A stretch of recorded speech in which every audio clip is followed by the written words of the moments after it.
Today we're going to answer two very important questions. When will Marcos and Brett ever agree on their charts? And number two, what is Brett's secret code word to get Marcos to stop talking when he's talking too much? Oof, I don't even know it. You don't remember what that word is? Cincinnati? Very close. I think it was Oklahoma, but it was a location. So we used to travel together, you and I, to see clients. We'd go out to California, and with the time change and late meetings, you could always last longer than me. And so I said, look, I don't think I can make it with bottles and bottles of wine, conversation, your gift of gab. I'm going to get tired earlier. We have to have a code word that if I use that code word, that's it. It's telling you I'm tired, I'm done, I'm out. Please stop talking. And so we had in the middle of a conversation with a client, I bring up Oklahoma as smoothly as possible into the conversation, and you don't even miss a beat. You keep on going as if nothing ever was said. So we'll see if it works today. We'll see if you pick it up some point during the episode. I was in a state of flow, man.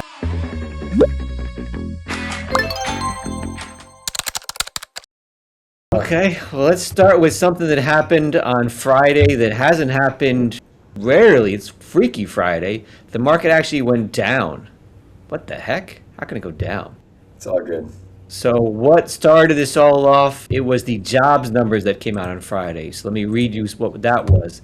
The country added 172,000 seasonally adjusted jobs in May. That was the third straight month of beating expectations. They've averaged 188,000 over the last 3 months, a pace not seen since March of 2024.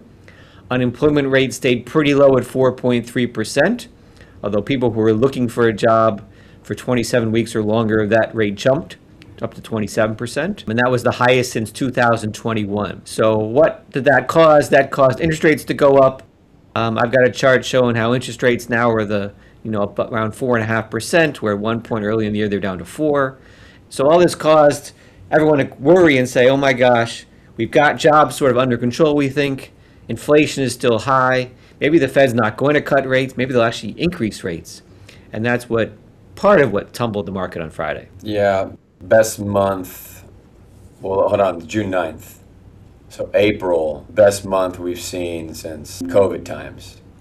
So apparently the market doesn't care, man. Well, yeah, I mean, there's reasons why it's goes down, and then goes right back up. So we talk about the first quarter, 98% of S&P 500 companies reported results, and the average earnings per share growth was 29%, and about 85% of companies beat their first quarter expectations, above the 10-year average of 76%. That's the highest since 2021. Yep. So, yeah, sometimes you get a little bit of a blip. You worry about interest rates, although the Fed doesn't seem like they're that willing to raise interest rates. Obviously, President Trump doesn't want interest rates to go up, but earnings have been solid. Earnings have been crazy. There's multiple expansion, earnings growth, dividends, and this has all been earnings growth, which is awesome, unlike the speculation that you got during the ZIRP era, when it was all just everything getting more expensive and people willing to pay more money for the same dollar of earnings. Now it's just crazy earnings. So then how does the AI bubble pop, and how do we get all these revenues that are coming online and disappear? The narrative that I can spin is you do get rate hikes. You think this year? Well, no, I'm just like trying to steel man how the hell this goes to hell, so to speak. Yeah, you get rate hikes this year. You get a Trump administration that just doesn't care about the straight up moves, because it's not even close that this hurts China, India, Japan, and South Korea, Turkey, South Africa, way more than it hurts us, since we're net exporters now. So he can talk all he wants, but he clearly seems to be letting this go on longer because of the strategic nature of it. So if you get a 10-year that starts getting to 5%, maybe you get something that breaks, that shows some of the circular revenues and this whole AI thing blow up somewhere in there. I'm not sure, because the thing I was most afraid of was revenue showing up, and it showed up. Yeah, well, look, we know that already countries in the Middle East are changing how they're shipping out oil, either in different shipping lanes. They're opening up pipelines they haven't used decades ago.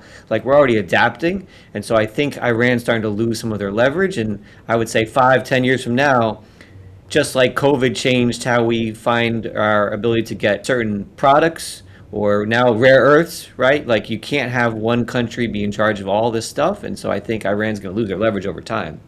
What causes me the most concern is the far right chart about the labor force, people who want a job. That's trending up and up. And you have so many jobs that are out there that are not being filled. If you get a mismatch and you got people who can't find a job and companies that can't hire, and suddenly you're at a point where productivity starts to drop, that may be the only thing that starts to bring down the market a little bit. Yeah, I just don't see productivity even dropping in that scenario. I think there's a lot of overestimating what the whole AI thing is going to do in the short term, and then us underestimating the long term. Like the job shift that happens.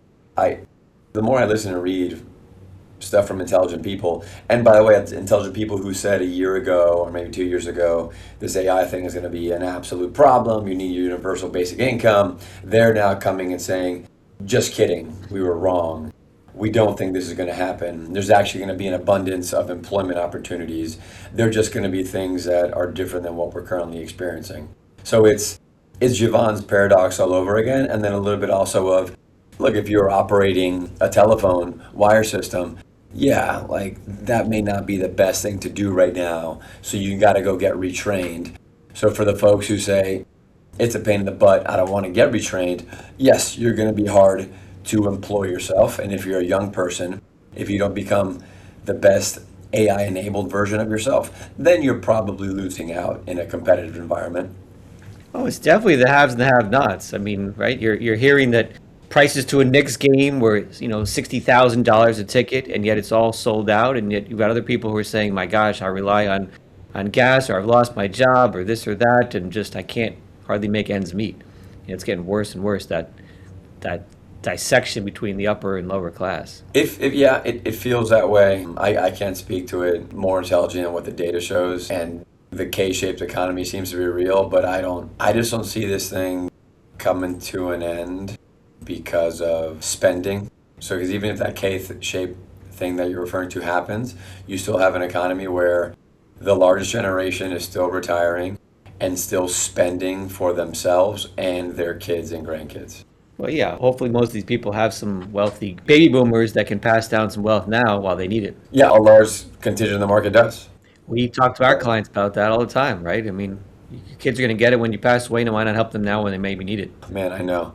So your chart about market cap, I know why you brought that one up.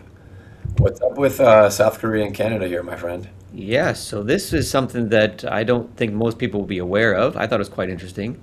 So back in April, or May, early May, a month ago, South Korea passed both the UK and Canada in market capitalization and is now the seventh largest equity market in the world. It's very close to passing Taiwan as number 6. I don't know if you can name the 5 that are above Taiwan. You want to take a gander on that? Okay, well, us, the UK, Japan, Nope. US and Japan are there. UK is not there. Brazil, Nope. Germany's. Think of the biggest countries. Yeah. Oh, California, of course. Russia's. No. China's. No. Yeah, I'm trying to think of the other one. I thought China was there. Who's got more people? Oh, second most people India. behind China. Yeah, India. So it's US, China, Japan, Hong Kong, and India are the top 5. Now, what's led to South Korea having this big, rapid rise?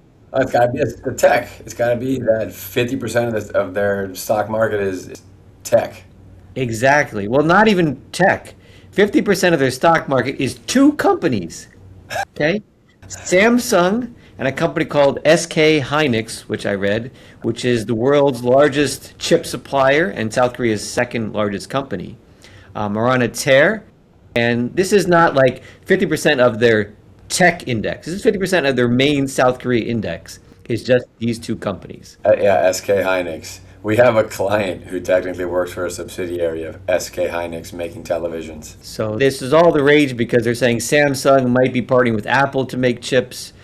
Obviously, all these data centers are going to need a lot of chips. So, this is causing something really interesting. And I loved, even though it's a big deal, right, you still look at the top 13 companies that have more than $1 trillion of market cap.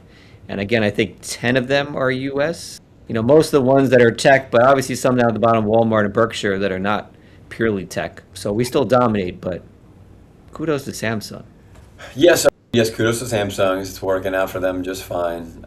And as the revenue continues to shift from the builders of the LLMs to the ones who are supplying the infrastructure and data. So speaking of big markets. If Brett Horowitz, we have SpaceX going to market, I'd call it 135 a share, right? That's what they price it at. They're the sixth largest company on the planet. already. Yeah, man. Well, how many? Let's see how many insiders sell within the first quarter there after they're allowed to.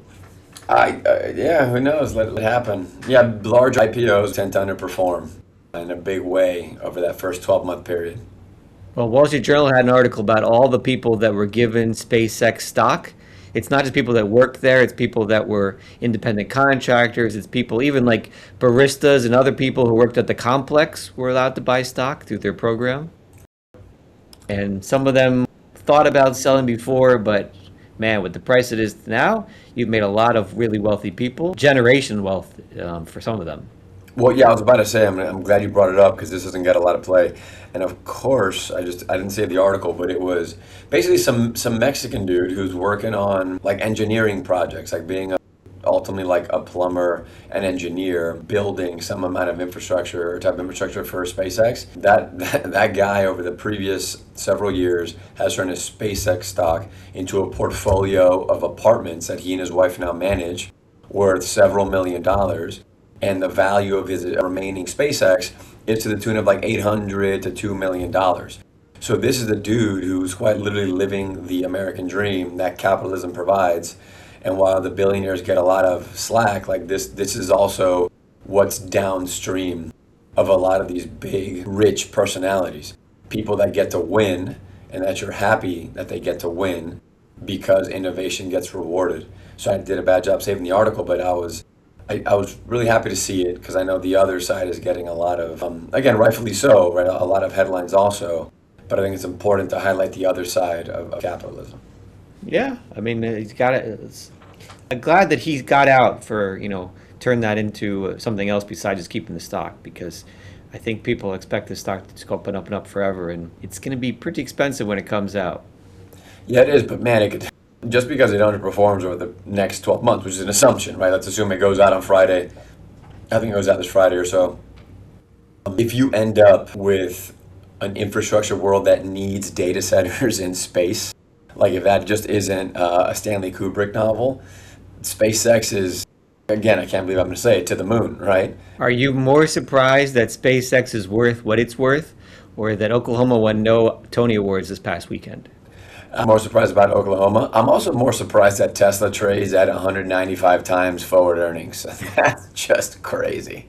Just so everyone's aware, NVIDIA, right, $5 trillion company, trading at 21 times forward earnings. Is that a deal or is that a deal?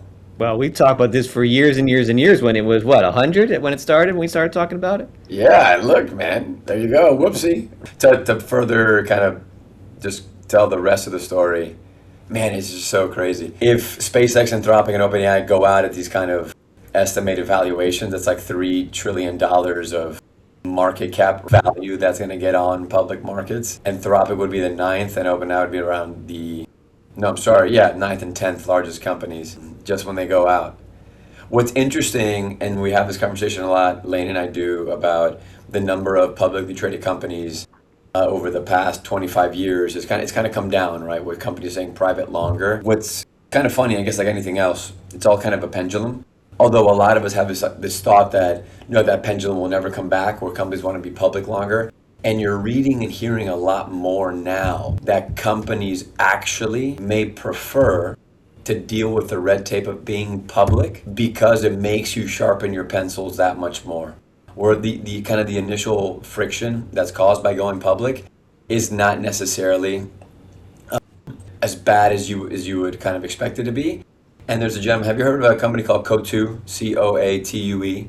They're basically a hedge fund manager, but also do a lot of public market trading. And that's a company who invests in both public and private markets. And he's making a case that companies should look to go public earlier than what folks have over the last 25 years. So again, just food for thought, and it's interesting just given what's happened over the past 25 years. Well, the red tape's getting lower because now you don't have to report your earnings quarterly anymore, right? What do you mean? That's not a rule. Didn't they just pass that? No, that got passed? Yes. That doesn't make sense. That would have been bigger news. I think it's something that they put out there. No, I swear it got passed. That's a proposed amendment, sir. It's gonna happen. It's a proposed amendment. Wow, fake news, this guy. Jeez, proposed amendment. I think it's gonna pass. And it would depend on size, age, and competitive landscape. Come on, dude. This is like the wealth tax. Dead on arrival, baby. Analysts at TD Cowen estimate a 60% probability the SEC will move to semi-annual reporting. It's gonna happen, man. Put your bets in. So again, I like that we used Oklahoma and continue to just keep on going. Yeah, whoopsie. Sorry about that. Yeah, it's gonna be a wild ride. Okay, have a good one. Until next time, listeners, signing off.